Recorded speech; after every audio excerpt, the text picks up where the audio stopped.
I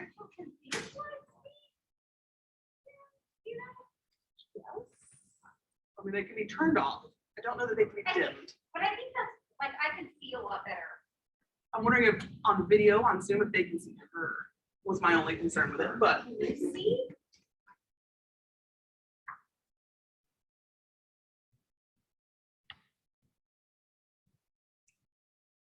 It's funny, I but think it'll be fine. it's you. actually not showing mine, it's showing yours.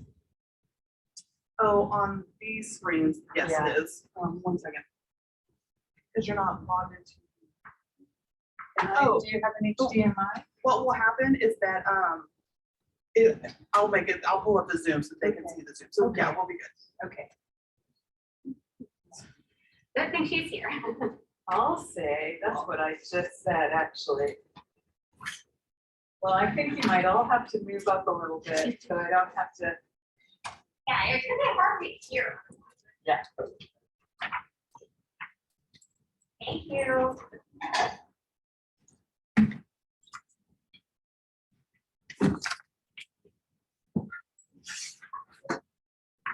Yeah, it's because of the screen on all four walls, it's kind of hard to. Yeah.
So Nicole, I'm is she just gonna start or are you gonna? I'm gonna do the introduction. Okay, so when she's ready to do that, you just need to unmute yourself and we'll do the two.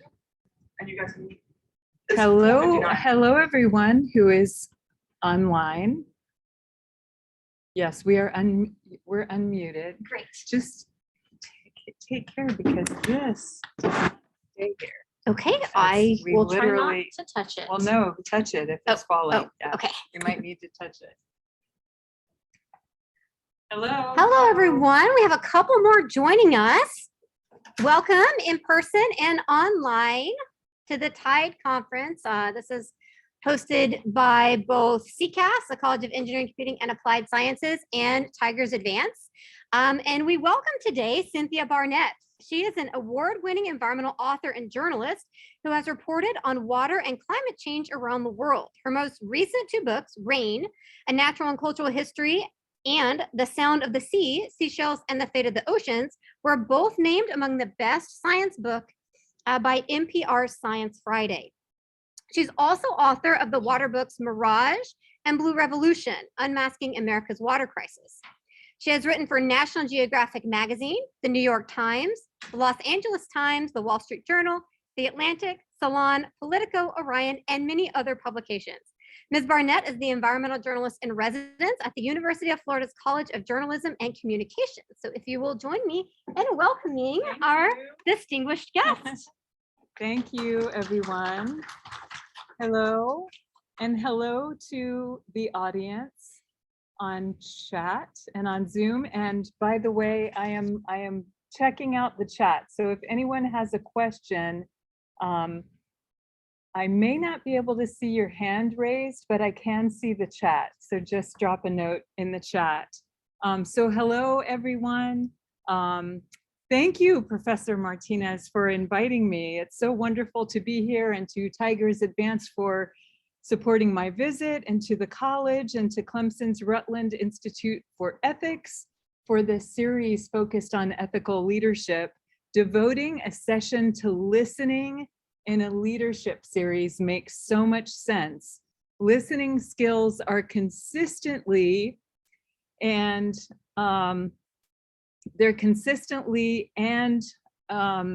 just over and over again, strongly correlated with the most effective leaders in all kinds of workplaces. So tonight, my plan is to elevate the idea of intentional listening across scientific professions and projects, to stress the value of finding unheard voices and giving them your ears, and to emphasize listening to history, both human history and natural history. And finally, to suggest that we also listen to nature, from our ailing fellow species to the water that many of you will end up working with in your careers. So it's a little funny for me to be on this side of the podium, because as you heard, I am a journalist, and I actually prefer being on your side, the listening side.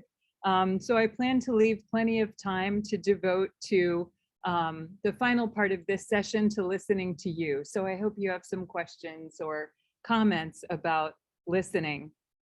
So as you heard, I'm an environmental journalist and author. I've spent 35 years listening as best I can in my career. So listening to the people I interview for my stories and my books, listening to nature, to science, and to history.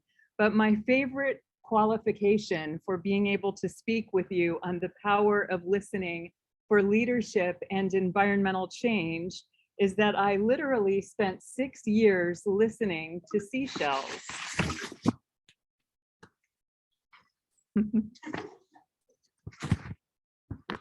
So as an environmental writer, I was drawn to seashells as some of the most beloved objects in nature, objects that could perhaps serve as ambassadors to help draw people, to help them understand what's happening to the earth and its life. I was also drawn to that metaphor of listening. So we've long held seashells to our ears to seek wisdom in their polished whorls. And what's remarkable is how often they've come through with clear truth in murky times. So extinct shelled creatures like the spiraling ammonoids gave fossilized proof of evolution. Seashells on mountaintops told a story of shifting continents and rising and falling seas, articulating an earth history much older than the 6,000 years suggested by the Bible. And of course, the great shell mounds of North America, some girding cities that were home to tens of thousands of native people in their day, proved that the new world was hardly new, much less settled by bearded men on sailing ships. This was one of the 475 shell mounds surrounding San Francisco Bay before European settlement, and they were all taken down for road fill and other uses, except for one that still stands. So today, seashells and the animals that make them, the marine mollusks, are speaking truths once more. Warning of the ocean acidification that is beginning to dissolve shells, or the rising ocean temperatures that are making some parts of the sea too warm for marine mollusks. So this is an example of a giant clam dying on the Great Barrier Reef on one of the great bleaching events. So in my work, I look for points of connection, which it could be seashells, it could be rain or weather, which is a great connecting point with fellow people, and it could be water. I've particularly come to see water as a great unifying force in the fractured world. So these points of connection can be a counterweight to what's known as the information deficit model of science communication. So the information deficit model assumes that people's opinions differ from the scientific consensus because they lack scientific knowledge. So in other words, if only they knew the science, people would understand. The Yale psychologist Dan Kahan showed in a series of studies involving climate change that people's understanding is really much more complex than that. It lines up more often with values and cultural worldviews than with their levels of scientific literacy. So during the COVID-19 crisis, research continued to show that while there are strong correlations between scientific knowledge and attitudes, worldviews, moral values, and trust can be much more important than scientific knowledge. So instead of an information deficit model of scientific communication, we might consider a trust model or a cooperative model. It's still important to share knowledge, but we can do so in ways that really connect science with humanity and allow in emotion and empathy, and really to respect and honor wherever that person is coming from. So listening is really one of the most important tools in this trust model.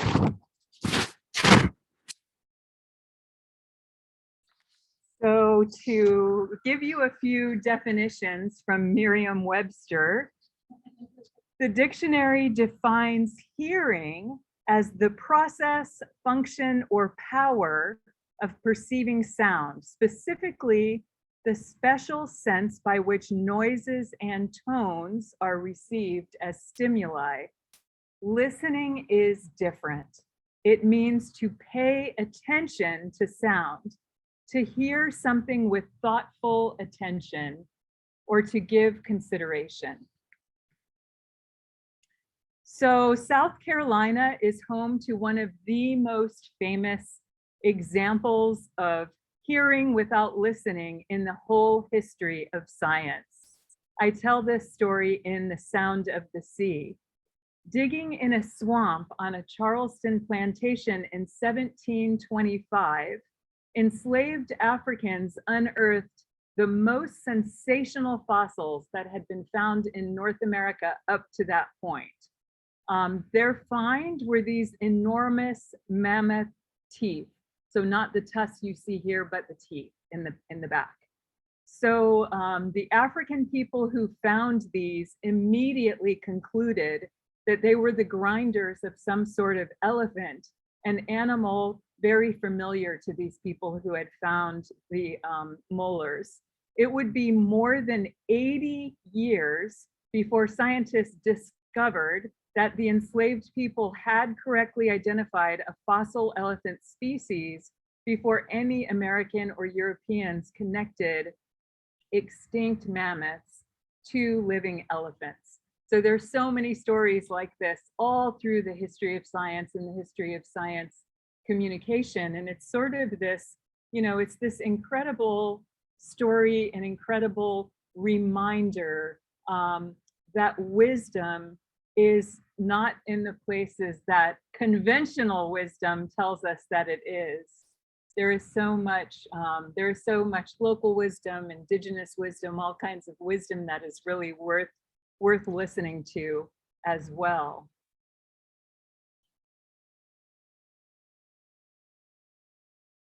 So in modern times, these guys may help you hear Tyler, the Creator, or your favorite podcast, but they keep you from listening to your community. I have a group of students in Narragansett Bay, Rhode Island right now for their spring break, working on a series of stories on how small coastal communities are preparing for climate change. The streets there are brand new to them, So their assignment is to walk around without their earbuds to hear the sounds of the community. They're also carrying old-fashioned calling cards to introduce their projects, but with QR codes and web addresses that link to a form where the people they meet can share their thoughts and ideas anytime later. I meant to put up a picture of these calling cards we made. They do look like old-fashioned calling cards, but with the QR codes. So if anyone is interested in seeing those or doing anything like that, I'd be happy to share it with you. So we are obviously living in a really noisy world, right? George Orwell famously wrote about the beauty of truth and the ugliness of propaganda. As tempting as it is to block out the latter, to the extent that we can remove our earbuds and listen to the people, places, and environment around us, we really discover beauty and we build trust with other people. And here's the thing about beauty for all of you science and engineering students.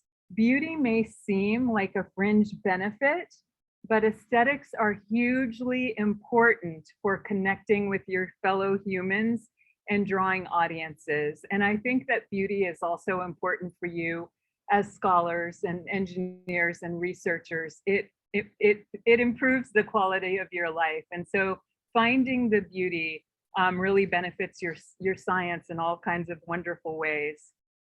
So now I'm going to turn to telling you some stories about 3 particularly fantastic listeners from the world of science. And I'll share their stories, including practical ideas on how to listen to people, history, and nature. So the first scientist is a friend of mine, Faith Kearns, who is with the California Institute for Water Resources. And she's a lot of these folks are on Twitter. Yes, all 3 of the people I'm going to introduce you to are on Twitter if you are all tweeters yourself. And I'm there on Cynthia Barnett. So Faith wrote this really myth-busting book called Getting to the Heart of Science Communications.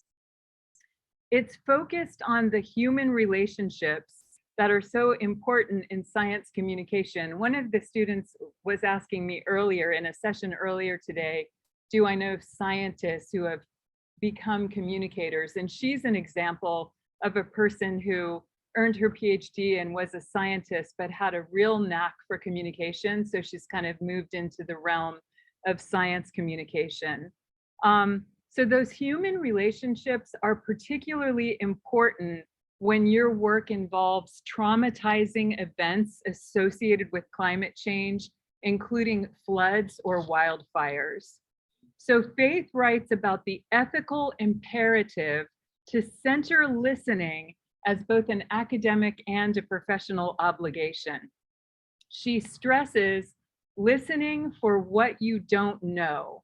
So we've all heard the infamous stories of well-intentioned but doomed water projects in the developing world, such as organizations that built wells without input from the women who actually fetched the water, which meant the wells were in the wrong places and the women didn't use them. All people deserve input into the decisions that will shape their water futures.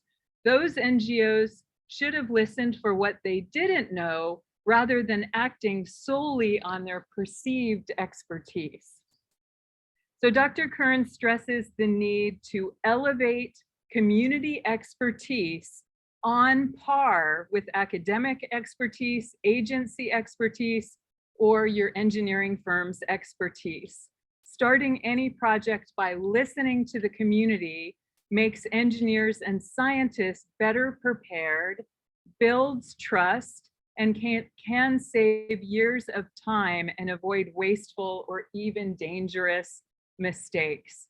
So in one of the California water projects in this book, water managers reframed a needs assessment in which they would determine needs, and they turned it into a strengths and needs assessment in which they and the community would define strengths and needs together.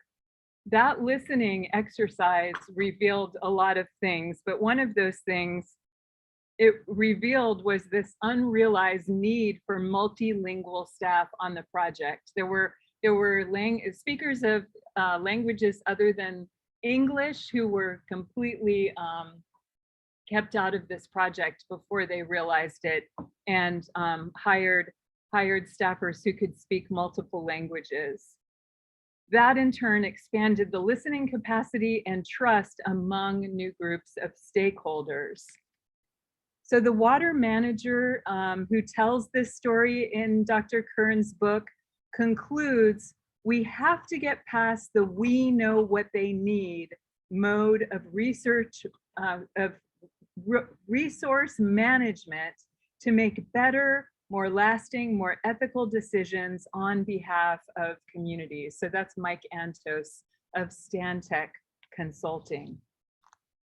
The next great listener I want to tell you about is research biochemist Mandy Halford, who is at Hunter College in New York. She works to find human health cures in the venom of tropical marine mollusks, such as cone snails and terebrids, which is the pointy species you see here. Dr. Holford collects these important animals in Papua New Guinea. One of them has actually led her to identify a peptide that shrinks liver cancer tumors in mice, with the hope of someday doing the same in people. But the history of colonialism and exploitation by earlier scientists working in the region led Papua New Guinea and other nations to crack down on Western researchers who want to turn their marine resources into drugs and chemicals. Dr. Holford helped mend her lab's relationship by bringing in island youth to work on her project. So both training them in science and listening to their indigenous knowledge. So in addition to exposing more young people to science, her approach bettered scientists' relationships with the locals and bettered the science itself, since the kids, of course, knew all the hiding spots where shy marine animals live. So that experience and others have led Dr. Holford to devote a good deal of her time now to the emerging field of science diplomacy. And if any of you students interested in engineering and science might be interested in this, you should look up science diplomacy through Mandy Holford. She has another program at Rockefeller University in which she teaches science diplomacy. So this is a way of sending scientists and engineers out to be able to say, testify before Congress and all of those important things that you may not have been trained to do. Although maybe Clemson trains in some of that. So if scientists could navigate political relationships and treaties as expertly as the ecologies of mollusks, the thinking goes, they could elevate the role of science in decisions on global challenges such as climate change.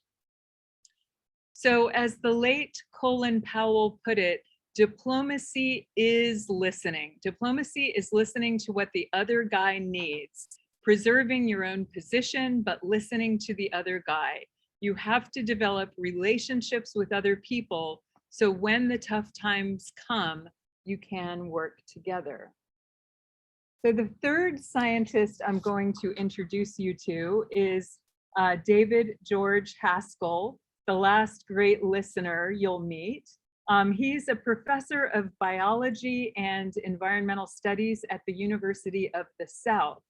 Professor Haskell is known for his really poetic writing on trees, including his book, The Forest Unseen, which told the story of 1 square meter of old growth forest in Tennessee over the course of an entire year.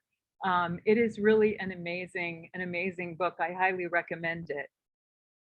His new book that just came out last week, which I've already read, is called Sounds Wild and Broken, and it explores the wonders of communicative sound. So communicative earthly sounds from the evolution of animal sounds, which was only a few 100 million years ago, to the silencing of bird songs, insect crescendos, and frog choruses because of our extinction crisis. So it turns out that we humans are emotionally bound to those natural songs we grew up around. So whether that was the hum of cicadas in the Florida summers of my childhood, or the great frog mating calls that follow a spring rain here in South Carolina. So what does it mean when we are losing those sounds? How can our work help restore those wild lives and sounds as we also help better our communities? We can try to listen for what we're not hearing.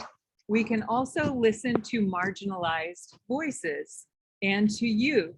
We can also listen in brand new ways. So in Haskell's final section, which is called Listening, he joins a group of researchers and citizens at the Noosa River in Queensland, Australia, to listen to water. Participants don wireless headphones connected to underwater hydrophones, and they walk along the river, hearing the crackling of snapping shrimp and the drumming and tapping of fish. This emerging field is known as ecoacoustics. It is part science, part art, part community engagement. So researchers can detect presence, location, and density of species in non-invasive ways, while they also can invite citizens to hear, either through real-time listening or underwater recordings that you could make available either through a school or museum or any other platform. So emerging research on ecoacoustics shows that it can engage local communities in the fortunes of their local waters and build support for conservation. So public engagement applications include mobile phone apps with soundscapes triggered by GPS along rivers, as well as live streaming hydrophone arrays. And darn, I can already see people pulling out their earbuds for that, which I earlier recommended against. So Dr. Haskell writes that listening to the river can change even the scientists involved. Biologists become inured to the damage they do to their subjects, walled off by curricula that favor vivisection and objectification over respect and connection. Quote, in my own early education in biology, he writes, I was asked hundreds of times to apply the scalpel or a lethal dose of ethanol to animals, from rats to fruit flies to snails. But never once was I challenged to converse with these beings that Darwin taught us were blood kin. So all of this is to say, try and listen to what you don't know, help others listen, and listen to what you're not hearing. Based on those lessons from Drs. Kearns, Holford, and Haskell, I have 5 requests of all of you, and these are also, this is sort of a top list from me too, that I give to my journalism students when I send them out to a place like Narragansett Bay when they've never been before, or they've never been before. So one thing I think is really important, and I can send you all these, or we can post them to the website. I think it's super important to strive to know your audience. There is no magic general public or sheep herd, if you will, only audiences as diverse as this beautiful world. Second, don't be afraid to explain technical information and share knowledge, but work to listen as much, if not more, as you speak. So I don't want you to think that the information deficit model, faulty as it may be, means that you shouldn't try to impart your knowledge and wisdom. You definitely should, but the point is to impart your knowledge in ways that really connect with your particular audience. Find points of meaning with them, find points of mutual respect, meet them where they are, whether that be in their church or their rural county or their community, wherever they are. Next, listen by fully centering that person and their experience rather than simply waiting for the moment you can add your experience. I know you have all had this experience. You are talking to someone. It often happens when you're talking to an older person and they may be somewhat of a gas bag and you're trying to tell them something and you can just see that they're just waiting to jump into the space. They're not really listening to you. They just want to jump in and tell you their thing. You don't want to be that person who does that to other people. You want to be fully present when you listen to another human being. Next, being prepared and coming up with good questions is really important. When you come up with questions and when you prepare, you want to really make sure you know the history of the place and don't ask yes or no questions. So rather than, are you concerned about climate change? You might want to ask something like, did your family ever have history with flooding in this region? Or what are your concerns about increased coastal flooding? Finally, let silence happen. Silence is okay. It's golden. It opens space for just the honest statement or nugget of insight that you may have been hoping for. And with young people, especially, I know it's awkward sometimes to ask a question and then let the silence hang there because we've kind of been trained to not let it be too silent, that it's polite to just keep chatting. But it's okay and really good to ask a question and just let it settle and let someone fill that space. And you'd be amazed that the longer you allow the silence, the more they will fill the space. So the president of the University of Florida, where I teach journalism, whose name is Kent Fox, has a saying that I'm very fond of. Kent says, "I know I have been made better by learning from others, including those I disagree with, and even those whom I find disagreeable." And I love that. I think it's so great and so true. So that brings me to my final point, that listening is certainly not all touchy-feely and connecting, despite what I said earlier about water being a unifying force in a fractured world. Water projects, climate adaptation, pollution regulation, and any number of other issues you will all be involved in your careers can be incredibly contentious. It's difficult to listen to angry people, and it's difficult to listen to people who have been traumatized. And of course, it's difficult to listen to people who are naturally disagreeable. But that's when listening empathetically and listening with the intention to act on what you hear becomes all the more important. So in the end, listening is not about diagnosing people's problems or checking off a community engagement box. It's really about searching for truth in our noisy world. It's about treating others with humanity and being treated by others with humanity, even in the most difficult times. The Stoic philosopher Zeno is said to have commented that there is a reason we have 2 ears and only 1 mouth.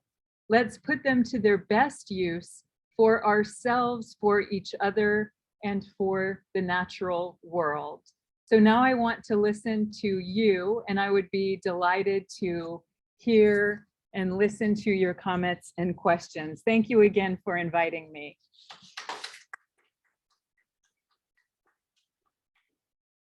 And hello, Zoom audience. I will also monitor the chat. I am looking at the chat. If anyone would like me to answer a question there or listen to a comment there, I will read it aloud from the screen.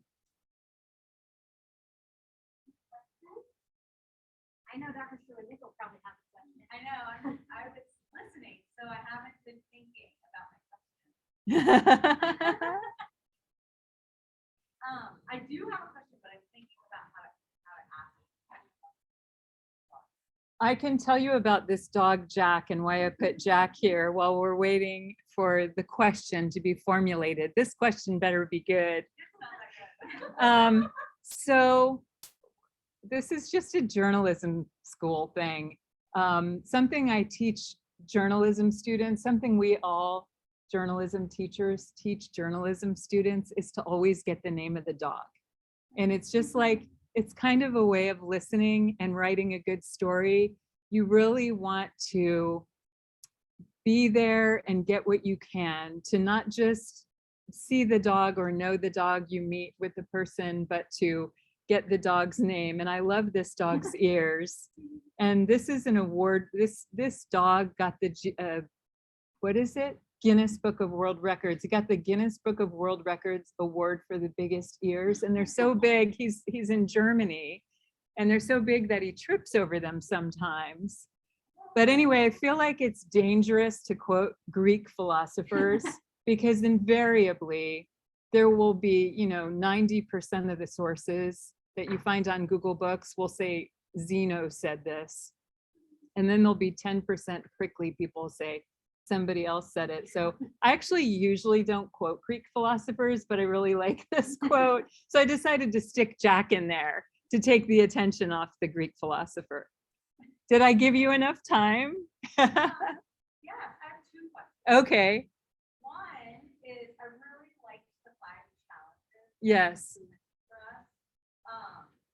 And my question is, a lot of times when I'm talking to an audience that I'm not necessarily familiar with, I get like anxious, just my natural anxiety, which makes me move quickly. And what recommendations do you have that kind of help people slow down so that they can That's a really good question. The way my screen sharing is paused. I want it to come back so you guys can see these questions. Let me just, oh, darn it. That made it go away altogether. Let me try it again.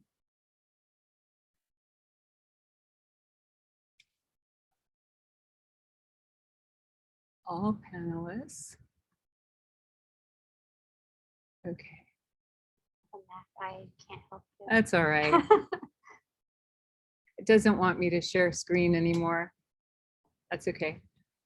So for me, the best way of being less nervous during any kind of an interview is to be very, very prepared. The more prepared you are, the calmer you are, and the calmer you feel inside. And the other thing is, the more you know the community you're going to be interviewing, the more comfortable you feel with them, right? If you know more about them, if you know their history, if you know what they've been through, if you know some facts about them, it tends to make you less nervous. You'll feel a bit more connected to them. So the other nice thing about the connection I'm trying to underscore here is that it helps you as well as your audience or the community that you're listening to. So that would be my best advice. And that's the advice I always give students, is to just be super, super prepared anytime you go into interviews. Thank you. Did you have another question? Yeah, I do have another question.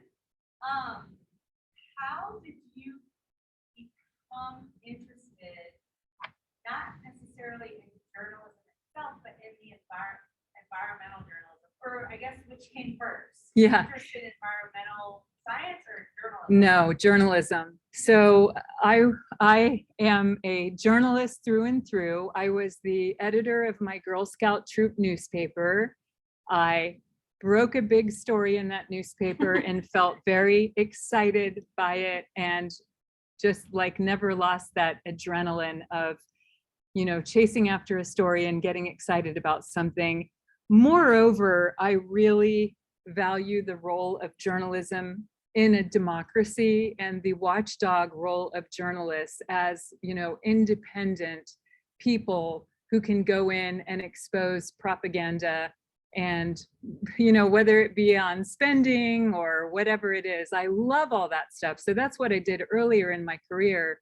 But to answer your question about the environment, that was just a passion that I had that has always been really important to me. Nature, water, rain, weather, animals. I love all of that. And that's a really important part of my life. And at some point in your career, if you're very lucky, your passions can line up with your work. And that happened to me. So over time, more and more of what I wrote kept coming back to water. And I did a mid-career fellowship at the University of Michigan, and I studied freshwater history of the United States for a year. I got a master's degree in environmental history, and I started writing books. And so I'm very, very lucky that my career allows me to combine, the profession that I love, journalism, and also my life's great source of love and inspiration, which is the earth and nature. I have a question. Yes. One of my friends is in communication, and she was telling me about her job, and I was teasing her, and I was like, well, it kind of sounds like what you do is manipulating. And then she like jokingly back to me, she was like, we call that influencing. And so one of the things we've been talking about in one of my classes recently is kind of the difference between propaganda and influencing or marketing, or the beauty of truth and the ugliest of propaganda. I thought that was a really interesting slide. And then recently with what's happening in the Ukraine, we see propaganda from Russia, and we also see propaganda from the Ukraine. Yeah. But the Ukraine, they have a totally different purpose. Yeah. So the Ukrainian propaganda to me has kind of altered my perspective a little bit about propaganda, and I don't know how I feel about that. So I wondered if you had any comments to that. I do. So, so there has always been propaganda, probably, but the field. I'll go back to the founding of the field of public relations. The field of public relations was founded by a journalist who went to work for John D. Rockefeller. During the days, there was a great mudraking journalist called Ida Tarbell, who investigated Standard Oil during the rise of Standard Oil in, I think it was the 1880s or the 1890s, the antitrust years, the monopoly years, when John D. Rockefeller is trying to shut all the small businesses out of oil. So he's like buying up all the little oil companies in eastern Pennsylvania, where oil had first been found in the United States. He was putting the tank operators and all these people out of business. He was just crushing everyone and trying to be as big as he could and take over what was then the beginnings of the fossil fuel industry globally.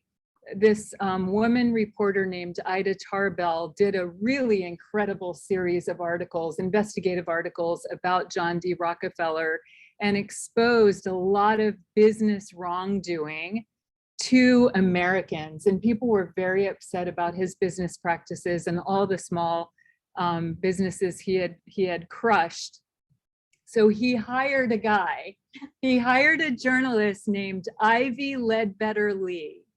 And Ivy Ledbetter Lee was essentially the first PR professional. Ivy Ledbetter Lee figured out that the most credible way to attack this very truthful story that Ida Tarbell had told was to make his propaganda have a ring of truth, right? If something has a ring of truth to it, you really tend to believe it. And that's one of the bases on which public relations is founded. So he was a journalist. He was very, very good at this. he would write these beautiful profiles of John D. Rockefeller and not include any of the blemishes. He would include, you know, really patriotic stories about the growth of fossil fuels and the growth of America, you know, and tying to nationalism and all those things.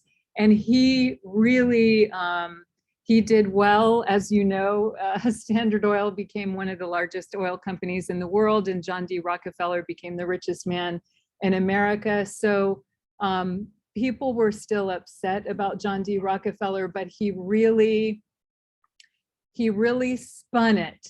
And that was the work of PR. So let me jump ahead to Nazi Germany. The Nazis' propaganda is based on some of the very best early American public relations. So propaganda and PR are, you know, using some of the same skills, some of the same things we know work to draw people in. And one of them is like the appearance of credibility in terms of your audience is just as good as credibility, because if somebody doesn't know whether you're credible or not, the appearance is enough. So many of those things actually come from the same place. So propaganda is it's kind of semantics. Like propaganda is a very negative term, and it tends to be associated with wartime. And there is also nationalist propaganda from the United States during any war, but they really come from the same place. They're the same set of skills. Yeah. That's very interesting. Thank you Mhm. for sharing that. And there is a few questions. Can I extend? Sure. And I just want to let her know that there's a question in the chat, but yes. Related to this, where is the cutoff between propaganda and marketing and just bias reporting? Yeah, that's a great question. And I would say there's no cutoff. This is a spectrum. This is a gradient. And on one end is propaganda, the worst public manipulation, whatever that is. At the other end might be pure, if there's such a thing as pure, unbiased journalism. And that too is a fallacy, because there is something called false balance. So if you talk about wanting pure, unbiased reporting in a story, you actually don't want that. The important piece of my work here is what I think of as civic objectivity. It's not false objectivity. So false objectivity would be 50% of your story is devoted to the climate scientists telling us the climate is warming, and 50% of your story is devoted to climate denial in some way, whether that be from fossil fuel PR or some of the other climate denialists.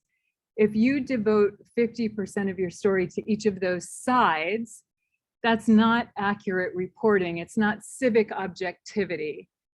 Civic objectivity would be explaining in your story that 99%, or whatever the percentage is now, that 99% of climate scientists attribute warming to human activity, and so on. So the question you're asking me, where's the cutoff? There's not a cutoff, there's a gradient of communication. Public manipulation would be on one end. And, you know, perhaps you could say nonprofit journalism. We talked about ProPublica. There's some really great nonprofit journalism platforms rising from the ashes of the collapse of newspapers. Some of the collapse of local news has been, it's been really terrible, because in all these local communities, there's no longer a watchdog to go to the county commission, to go to the school board and see what's happening. So if nonprofit journalism is on one end and propaganda or public manipulation is on the other, there's just a grade. There's a grade of all kinds of marketing, advertising, public relations, communications. You wouldn't put a tobacco PR person who says cigarettes don't hurt you in the same place you would put a PR person for a hospital who is trying to keep you from smoking or help you stop smoking, right? So there's actually a field that we have a center related to this in our college. There's a field called public interest communications that is all aimed at communications for the public good. And that rose from the frustration that many talented PR people go to work for corporations that have harmed the world. And they do so because it's a great job, the pay is great, you live on Madison Avenue, all of those reasons why people legitimately take jobs, right? And there was no pay for people who would work on behalf of the earth or whatever it is. So so this field kind of came out of that frustration, and it's called public interest communications, and there are great practitioners all over the world. But then traditional PR people would say, and they have a code of ethics, and they would not ever lie, for example. That would be the number one ethical violation of a PR person, and yet you see them doing it all the time. So whether, there is an ethical code and great public relations academics and people in the profession, and then there are some wayward people, like there are in any field, who are going to go out and be black hats. And I'm sure it's the same in engineering and even science. There are scientists who went to work for Big Tobacco, for example, and testified before Congress that tobacco didn't cause lung cancer, even after so much science showed that it did. There's a great film and book called Merchants of Doubt. Has anyone read it or seen the film? That would be a great film to show, because you guys you were asking me earlier about all of this, Nicole, and the students are obviously very interested. You should watch the film Merchants of Doubt. It will elucidate so much of this for you, and particularly kind of the rise of the fossil fuel PR propaganda came right out of the tobacco industry. They literally, they were some of the same people, and they used the same playbook. And so yeah. So Clarissa has a question in the chat. She said, are there any verbal or nonverbal cues you utilize to demonstrate active listening when communicating with others? It's a great question, Clarissa, because there is a strange, like, debate about nodding or not nodding. Do you nod when you're interviewing someone? I'm a nodder. I want to help out the person, even if it's a tense interview. I want to put the person at ease, and I want them to know that I am listening to them, and I tend to nod a lot. And then there are other people who say don't nod and it's distracting. So I think the nonverbal cues you're looking for are kind of leaning in and letting the person know that you're listening to them. And, of course, never, ever have your phone out or look at your phone or have anything distracting around. Clarissa, I am going to quickly get a story from the New York Times, which is the New York Times ran a great story on the art of listening. And it was by a journalist who had been a journalist for a really long time. And he put together all of his tips for being a good listener. And I love this article, and I've sent it to other people.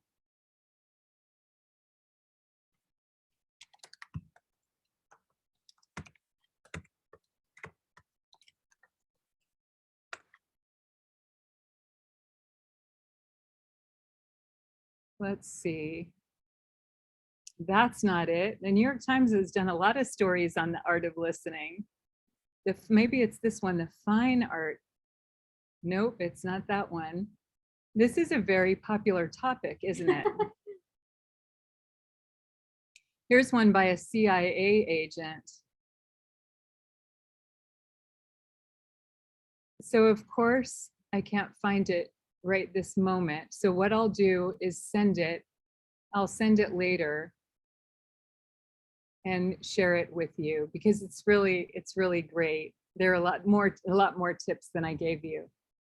So who else has a question? Anyone here or anyone in the chat? Yes. Yes. I have a comment question. Great. So my comment is, I love how applicable this has been. I'm a marketing major. So Wow. Don't tell your professor anything I just said. No, I won't, I promise. But I mean, know who you're listening to. Really sounds like your target market, all that stuff. So I love that. Exactly. But I wanted to ask, like, what are some things that you do in your daily life? Yeah. In your weekly life that improve your listening skills? Wow, that's a good question. What do I do in my daily life to improve my listening skills? Or some good practices? Yeah. I think the taking out your earbuds and kind of hear the world around you is a good one because so many of us just constantly have our earbuds in, and I do a really bad thing, which is fall asleep with mine. So who knows what my brain will hear Netflix for like 8 hours. I wake up and I say, oh no, I wonder what I heard last night. Wonder what disturbing shows came through my ears. So I think definitely taking out your earbuds. For me personally, and this isn't just about listening, but just in terms of life balance, is that I try to walk in the woods every day. I live in a woodsy area, so it's kind of easy for me, but I can just cut like 2 blocks away. And even if I go for a short walk in the woods, it makes me feel a lot more balanced. And if I can't go for a walk in the woods, I will just go outside for a minute and sit in the sun and just kind of be in nature, having a nature bath, if you will. But I think in terms of listening, it's a matter of doing it. Like I have kids, and I'm really calm even if I'm freaking out inside. It's a talent that you hone when you're a parent, because things happen, right? There could be blood, there could be all kinds of bad things happening, but you have to exude calm. And I think that's a good skill for listening, because sometimes you might hear something shocking and you don't want to seem too upset. You just want to be able to have that person live in their own experience without foisting yourself on it. So I think maybe being a mom helped me do that. So I would say, just whenever you listen to anyone, even if it's your roommate or your dad or other people in your life, fellow students, if you start listening more intentionally, you'll find yourself getting better at it. I can just hear my husband all those hundreds of miles away laughing at me saying I'm a good listener. I didn't say I was a good listener. You said that, but I work at it, definitely. Who else has a question? Oh, great. Let's see. What made you realize that listening to the people and things around us is so important? I have had a lot of aha moments about this. I have so many stories. I will tell you one. One important thing, I think, so I am a journalist, and journalism itself made me realize that listening is important. But I had a personal experience that is really profound, and that is, I lived on a very small rural island for a long time. It's called Cedar Key, and it's an island in the northern Gulf Coast of Florida.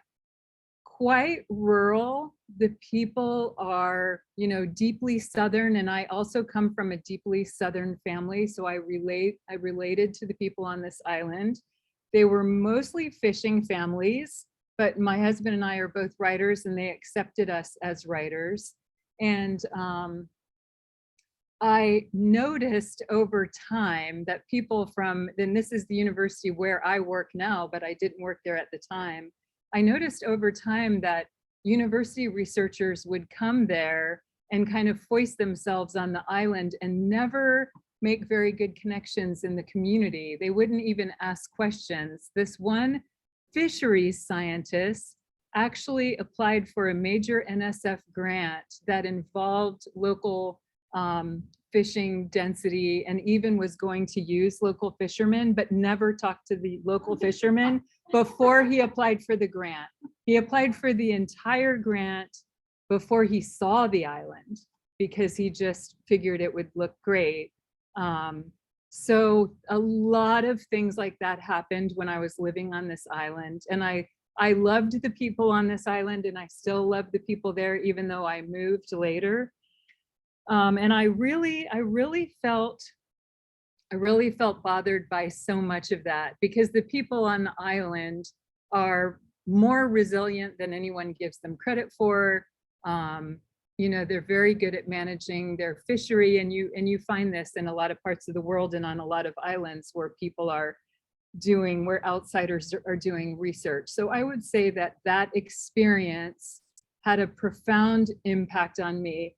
I also think I'm probably affected by coming from a quite rural family. I come from a farming family, and I see, you know, it just bothers me when I see how farmers are referred to, and I just feel that they aren't listened to. I feel like assumptions are made about them.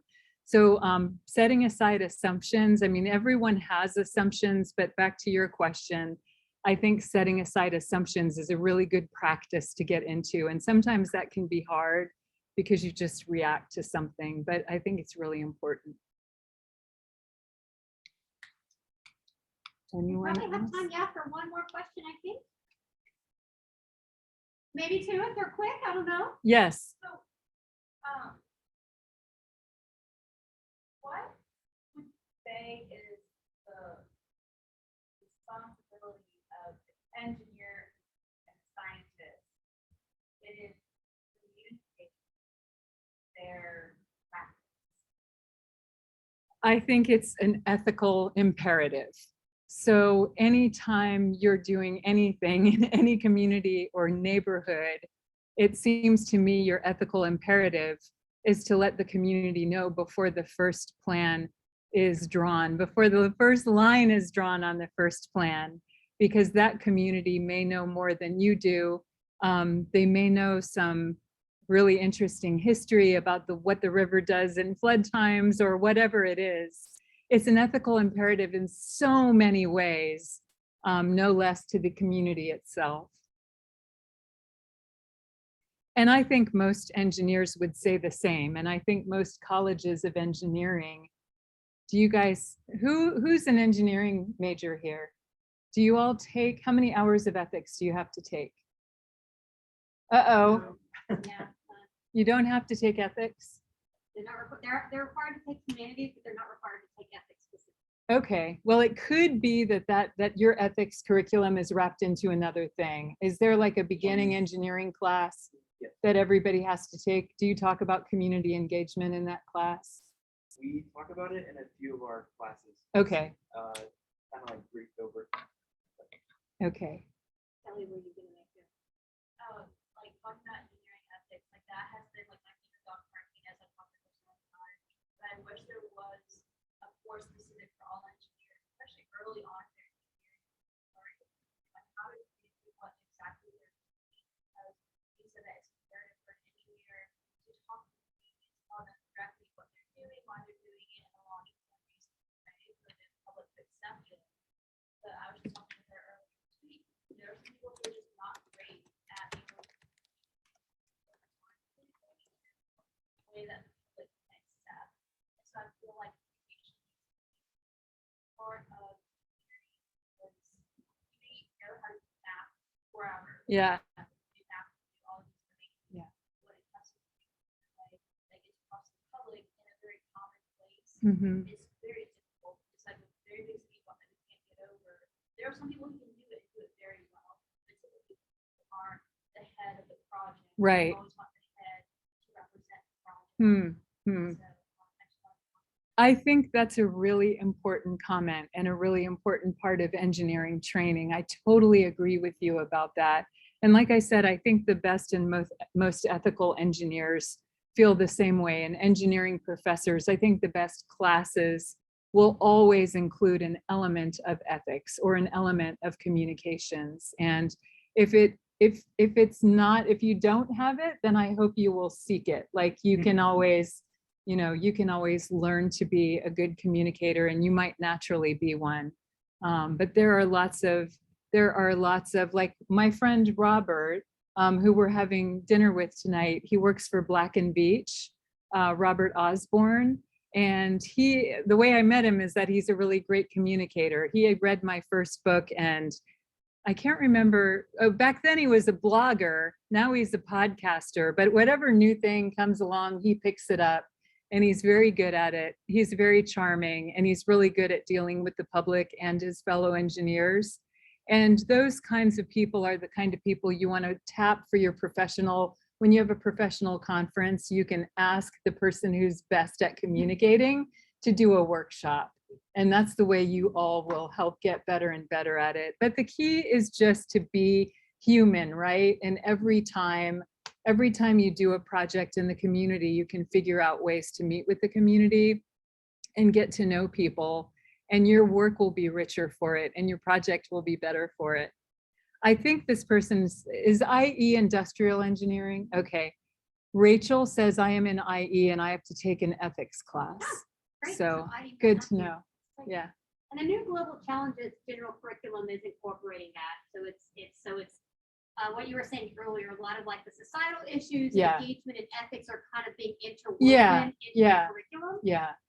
So that's And cool. I think that's good, because these aren't like, we put everything in these silos on university campuses, and we're not all separated. Like marketing and engineer, it's so nice to see you here. And it would be great if they had classes together all the time, because the marketing students can help the engineering students and vice versa. So that's really cool. Thank you for coming. Great. Well, I think that's our time. I'm sure Ms. Barnett will be happy to answer questions as we're kind of gathering up. But, Yes. there is the keynote at 6:30 on Zoom.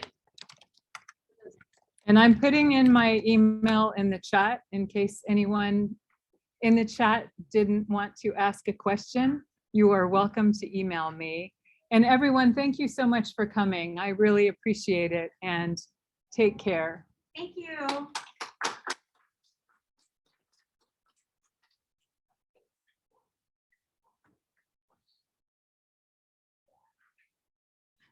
Your class is like stakeholder. Yeah. Stuff. Yeah.